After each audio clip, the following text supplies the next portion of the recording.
Ready to turn your side hustle into a real online business without spending a dime? Let's dive into how to create a free online shopping store using Wix. First, head over to Wix.com and sign up for a free account. Once you're logged in, click on Create New Site. Then choose Online Store as your website type. Pick a template, or start from scratch. For beginners, a template is easier.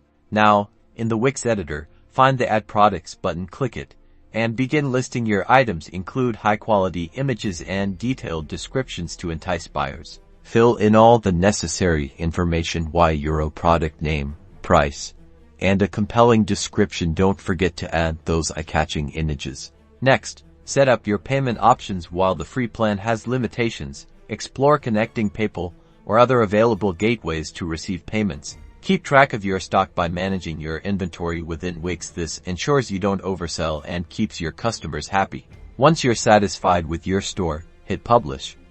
Congratulations, your free online store is now live and ready to start selling.